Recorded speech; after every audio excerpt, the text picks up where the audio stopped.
All right, I'm the Flat Rate Master, and today we're talking about the chemicals I use in the shop, like brake clean. I can't make it make that noise. How does Erico do it?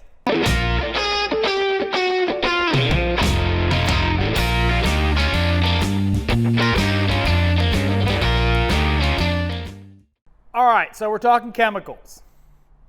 First off, we got to talk about Erico's favorite, the brake clean. We here use ZEP, non-chlorinated. It is flammable. Good stuff. Can't complain about it. It cleans. It evaporates, which is one of the big things. So happy with it. It's what we use. We get it from our oil supplier. No big deal. Other brake products. I'm also a big fan of the Permatex Ceramic Extreme Brake Parts Lubricant. Not a sponsor, by the way. We have some nicknames for this, but let's just say it involves Barney. You get the picture. However, I will disagree with Erico on using this on caliper slide pins. Now, I am in a very different climate than he is. Here in the South, I've found if this is used on caliper slide pins, they tend to gum up and not slide.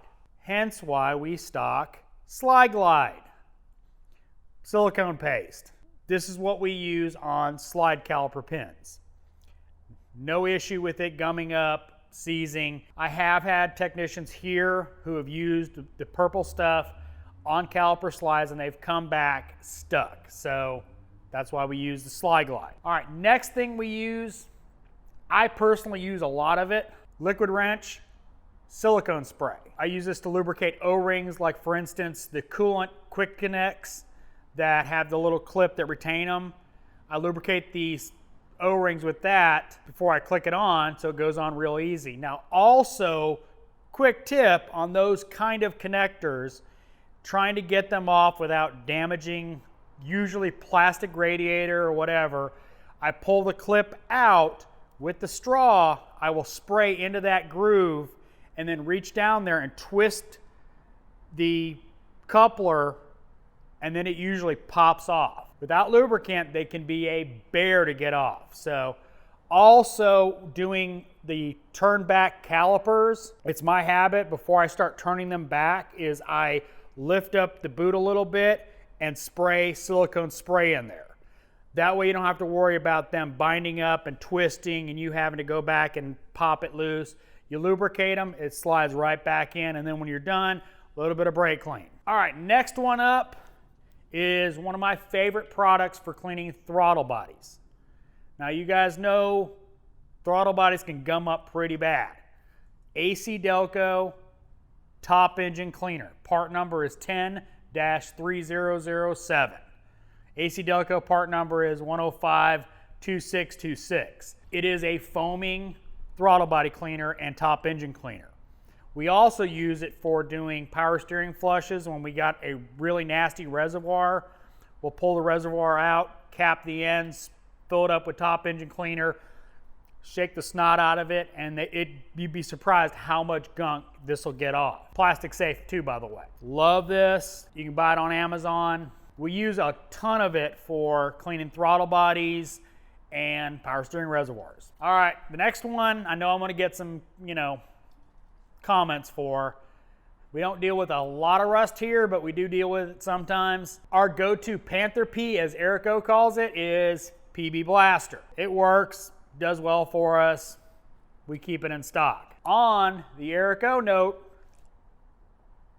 fluid film. I saw him using it, figured I'd give it a try. Our local Napa had a deal on them, so I bought some. I like it a lot. I use it a lot for when you're reinserting or putting in CV axles. You know how they stick in the splines, lube them up, they go in great. I do use this a lot for that kind of stuff. Really like it. It does stink though. All right, next one up is, I did a rant about it, and that's the overuse of, But what I use for RTV in the shop, and this is what everybody uses, is this is 3-bond RTV. Silicone type liquid gasket. This is the generic version of Toyota Form in Place gasket, FIPG. Unfortunately for us, Worldpac no longer stocks the Toyota stuff, so we've had to go to the 3-bond, which is who makes it, but really good stuff. Sets up really quickly, but not too quickly. Great gasket maker. This is our go-to. This is basically all we use. All right, so you want to be a tin man. We, of course, have Permatex NICs in both nickel and copper. Why both? Different applications. They work the same, though, as far as getting everywhere. But we stock both, so we've got them. So if we're having to reinstall an O2 sensor, we can use the copper, so it has good electrical connection to it. We don't use them on spark plugs because the ones we use, NGK, are coated. So we keep NICs in stock. All right, next up, we always have this in stock because I said so. CRC QD electrical cleaner. This is a basic electrical cleaner. It's not any of the high-end stuff. Again, I'm in the south, not the north. We don't have as many green crusties here as they do up north. But we stock this for cleaning electrical connectors that have some crud in them. Good stuff, nothing real major about it. All right, we got a stinky car. We stock BG Frigifresh. I don't particularly care for the smell of it, but it does do a good job of getting rid of some odors. So spray this on the cabin air cleaner, spray it in the car, helps get rid of odors. It ain't cheap though, it's BG. This is something I pay for out of my pocket because I use it in my personal torches that I carry for smoking cigars and for my soldering irons and my big torch. Master ultrathane butane fuel. Basically, it's really refined butane. Some of the cheaper stuff have a lot of junk in them and will clog jets and stuff like that, so I get some good stuff. Invisible glass and carpet clean. Unfortunately, I am known in the shop as leaving foot marks, so I have a personal can of carpet cleaner. I clean them up. I just tend to push the mat out of the way when I'm diagnosing, and I tend to get foot marks. So I try not to, but it happens. So carpet cleaner is important to have. And of course, glass cleaner. You do a window regulator, you gotta clean the glass. We stock the big bottles of both blue and red Loctite, but bottles are beat up.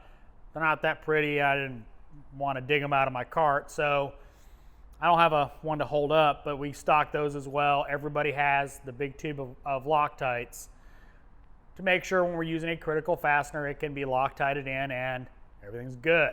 So this is the chemicals I use around the shop. Obviously, I'm not talking about coolants or any of that other stuff, but this is what I use. Hope you liked this video. If you did, give me a thumbs up. I mean, you got some tips in there too. If you want to see more videos like it, subscribe. Make sure and hit that bell notification so you get notified when I put out a new video. If you didn't like the video, give me a thumbs down. Comments are always appreciated, and as always, thanks for watching. I am the Flat Rate Master.